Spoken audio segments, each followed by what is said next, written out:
Полиция тінту кезінде Джемальдің үйінен сырғалар тапқан еді. Ол жасанды екен, сондықтан Джемальді түрмеден шығарып жібереді. Ойкуды Джемаль мен Жандан алдап жүр. Екеуміз үйлендік деп. Негізінде Ойкуды жетімдер үйінен алу үшін ғана олар некелерін қиған еді. Демир Ойкуды ұйықтатып тастайды. Одан кейін оның күнделігін алып оқиды да Жанданға әкеп береді. Күнделігінде енді менің анам да әкем де бар деп Жандан мен Демирдің үйленгендеріне қуанғанын жазған екен. Әзірге Ойкуды ренжітпеу үшін оған еш нәрсе айтпаймыз. Екеуміз бір-бірімізді жақсы көріп үйленгендер сияқты кішкене рөл ойнай тұрамыз дейді. Ойку ұйықтап қалғаннан кейін Жандан Демирдің бөлмесіне, ал Демир залдағы диванға жатады. Түннің бір уағында Ойку бөлмесінен шығып ай кезбе сияқты жүріп келе жатады.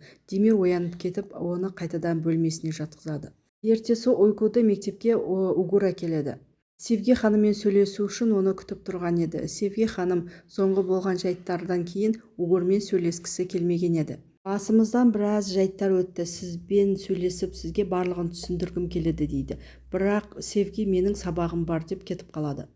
Иляйда тағы да Ойкуға тиіседі. Әкең түрмеден шығыпты. Сен енді ұрының қызы емессің ба дейді. Мен ұрының қызы емеспін деп Иляйда мен Ойку тағы да ұрса кетеді. Севги оқытушылары келіп қыздарды айырып жібереді.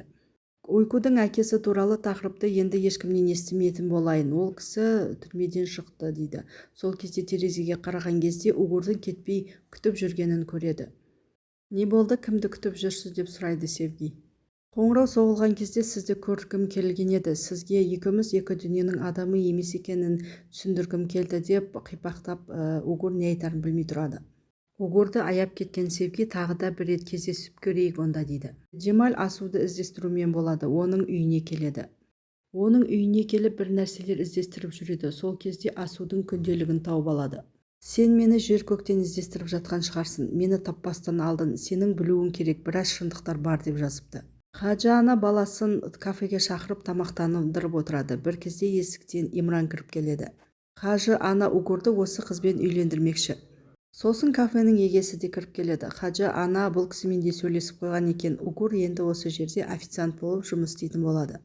Кешкісін Угур Севгимен кездесу үшін үйден шығып бара жатқан кезде есік құлып тұрады. Хаджы ана енді үйден бір адым аттап шықпайсың деп есікті ашпай қояды.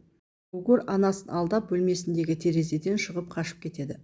Севги екеуі кафеде кездеседі.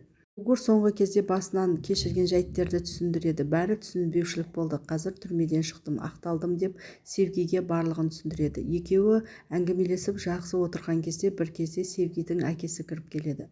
Севгидің әкесі бұрын полиция болып жұмыс істеген еді. Қазір пенсиядағы қарт кісі. Ол полиция болып жұмыс істеп жүрген кезде талай рет Демир мен Угурды ұстап алған еді және екеуін жақсы таниды.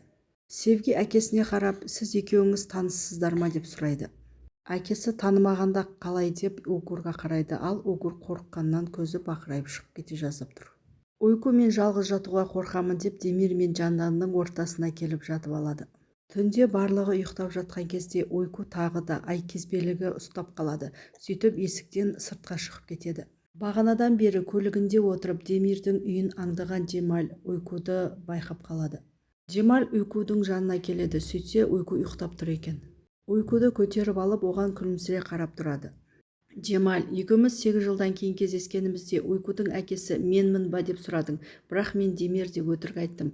Негізінде келгенде Ойку сенің қызың деп жазған екен.